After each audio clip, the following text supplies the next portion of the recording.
Imagine living in a world where a single button could end humanity. That was life during the Cold War, a silent, global standoff that lasted nearly half a century.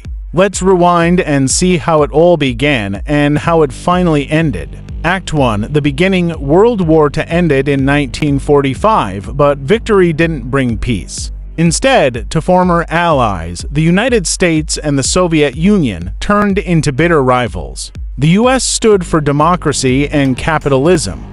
The USSR for communism and state control. Distrust was sky-high. The Soviets wanted a buffer zone in Eastern Europe, installing communist governments. The US saw this as expansion, so they responded with the Truman Doctrine, promising to stop the spread of communism anywhere in the world. Act 2. The tension builds. Berlin became the first flashpoint. In 1948, the Soviets blockaded the city, so the US and its allies flew in food and supplies for 11 months straight in the Berlin airlift. The arms race exploded, literally, with both sides building massive nuclear arsenals. Then came proxy wars: Korea, Vietnam, Afghanistan, where the superpowers fought indirectly, backing opposing sides. Meanwhile, the space race took the rivalry above the Earth. The USSR launched Sputnik in 1957.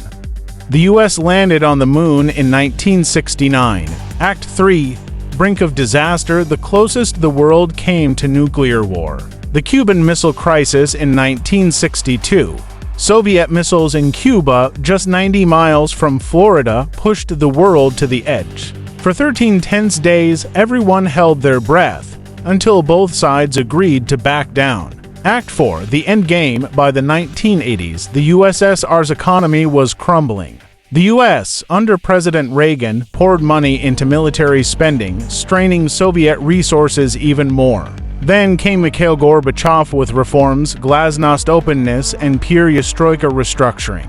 These changes loosened Soviet control. In 1989, the Berlin Wall fell. Eastern Europe's communist governments collapsed like dominoes. By 1991, the Soviet Union dissolved, and just like that, the Cold War ended without a single direct battle between the two superpowers. Closing line: for 46 years, the world lived in the shadow of the Cold War. It was a fight fought with ideas, threats, and fear, and the fact it ended without total destruction. That's history's biggest relief. Go on, Jack. Sign it. Go on. Sign it. Sign it. You signed it?